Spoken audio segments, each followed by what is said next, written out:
Good afternoon, guys. Can everyone hear me? It's great to go third, isn't it? Right? I know so much about everyone in the room because I've had a chance to just sit there and kind of watch everyone as everyone listened to the presentations. Great job by my two colleagues here. What do you think? Great shot, huh? I love that. That's my son, number 3. I was actually there to take the picture. That's what's really cool, right? Can you imagine working for a company and you're there when he shoots that shot? Now, unfortunately, he missed, right? I know that too, but I get excited when I see that. That's awesome. I'm the last one, so I want to do 2 things, but I want your permission to do so.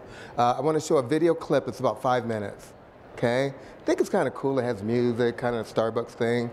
And then I'll go through my deck, and I'll keep it very macro because that's the kind of person I am. I'm a kind of a macro guy.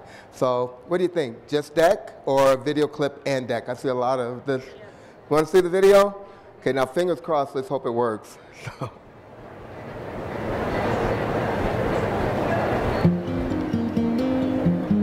In 1982, Howard Schultz joined Starbucks with a simple idea: to create the company he wanted to be a part of.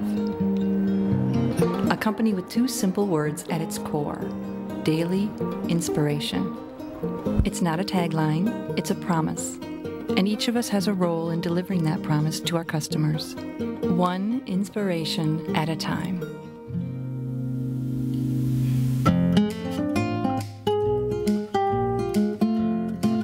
A comfortable chair isn't revolutionary,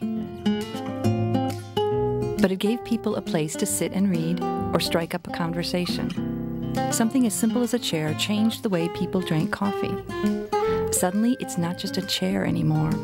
It's a welcome mat, a hug from a friend, or the beginning of a friendship. And it's never the same thing twice.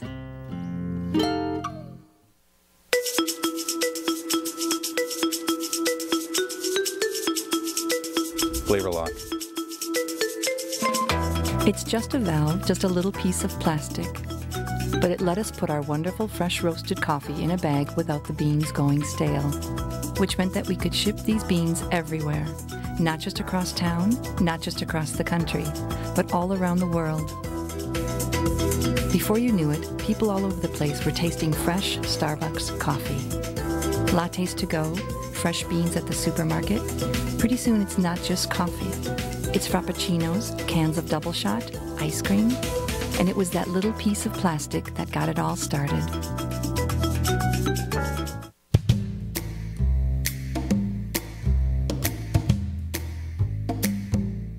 With the Starbucks Hear Music produced Ray Charles compilation, and now a highly anticipated Herbie Hancock album also in the works, Starbucks and music seem like a natural fit. But it wasn't always so. It took the inspiration of a music-loving barista in our University Village store to make the connection come to life. The coffee house has always been a place for jazz, it's been a place for blues, and it had its own sound, and so we started programming overhead a lot of the Blue Note records, and people were commenting constantly about, wow, this is great music, why don't you guys put this out for sale so I can take it home? The customers heard the music, but more importantly, a barista heard the customers.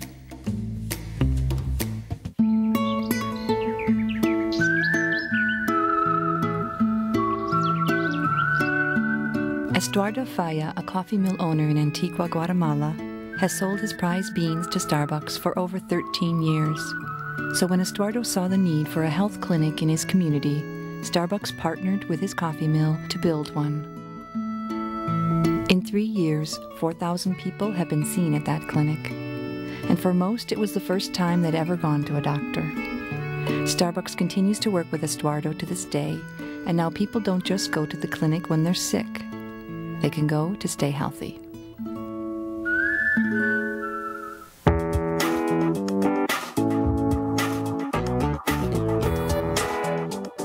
Sometimes, the little things that happen on a daily basis at our stores are the most inspiring.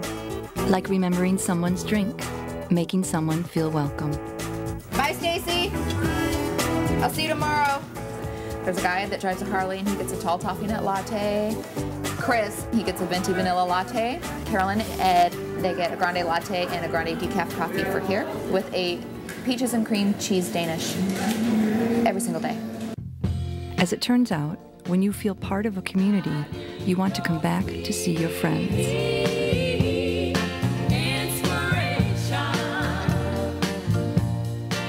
When we give someone a cup of coffee, we hope to give them more than just a drink. We hope to give them a little warmth, a little respite, a little bit of daily inspiration. Will they write a novel, see a neighborhood cleanup poster, and be inspired to join in? Maybe a smile from a barista will prompt them to smile at a stranger. These are the little things we give people each and every day, and maybe it's something we receive too. Daily inspiration. What do you believe in? What do you want to be a part of?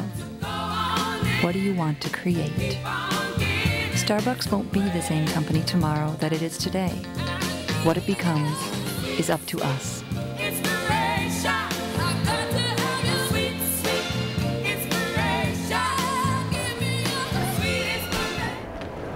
What do you think? Little change, little point of difference? It tells the whole story, basically, that a lot of the reasons for the success of Starbucks stems from our employees or our partners, and we all call ourselves partners, starting with Howard Schultz at the top, all the way to the barista. If I can.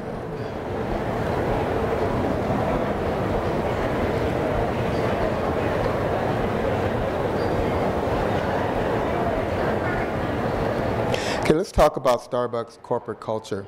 You might recall in the first statement that was made in the video is that Howard Schultz wanted to create a company that he could work for and feel proud.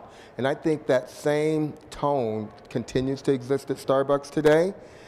The company has grown phenomenally. I think today, well, just last week, the stock price was $40, which is up from a low of $7, I think, at the bottom of the downturn in the economy. So the company continues to grow even though the economy still is kind of filling itself out. And the reasons for that success are fivefold. One, we've been able to generate profits, stimulate business growth, continue to energize employees, which is important, right? How many times I hear comments that, oh my God, they're so happy, what are they doing, drinking the coffee all day? Possibly, that does happen. But the one I think is most important is that we're able to create personalized customer needs. I have a plethora of stories about things that happen at the actual Starbucks stores. There are many couples that not married there, but they received their proposal at Starbucks. A lot of businesses were launched at Starbucks, and a lot more than I can even think to imagine now of a lot of the personalized experiences that were created at the store. The success is driven by mostly, again, the people that work there. And they create an experience for each customer, which is all driven by what we call the Starbucks way. And the Starbucks way is fourfold. One, we listen to individual workers and the consumers all the time. Do not be so sensitive that you cannot accept feedback from everyone. We reach out to entire communities. Have you ever heard the statement that consumers or customers tend to support those that support them? That's a huge focus by Starbucks Coffee Company. We also are seizing growth opportunities in every market. Every place that someone wants to have a Starbucks, we want to be there. Major expansion is going on at this point in our international markets. As a matter of fact, I checked the pipeline this morning. We have 125 stores teed up to open domestically this year, over 400 scheduled to open abroad. Now, the Starbucks experience can be found in very distinct levels of the company. Everything starts from the top, correct? The leaders within our company, they create this unique business environment which provides empowerment, entrepreneurship, quality, and customer service all define the values of the firm. These values are passed down to the partners, and then the partners are then, they pick up, they take the baton, and they create a powerful blueprint for turning what we consider the ordinary into the extraordinary. Question, how many could go for, what's my favorite? Venti Caramel Macchiato right now at this point. I know, it just sounds so good. In the morning, I love the tall, non-fat misto. That kind of gets me going. Love to have one right now. And when I walk into that store, no matter which one I go into, I feel great. Although I work there, a lot of times they don't know I'm a partner of the company, but they'll remember my drink, they'll remember everything about me, they'll remember my son plays basketball. It's just a great experience and an uplifting experience. It helps me kind of kickstart my day. So how do you create these people, this group of individuals at the store level? And I love the little cartoon here. It's hard to soar with eagles when you work with turkeys. So we don't work with turkeys at Starbucks because our leadership are focused at creating a culture that allows each and every employee to soar and better themselves. You have to share the wealth. And I know I'm speaking quickly here, and I could have gone to a lot of different areas to talk about other than wealth, but the bottom line at the end of the day, everyone wants to be compensated for their efforts. At Starbucks, we do something kind of unique, and you might have heard about it. One, we offer stock options. Every employee they own a piece of a company.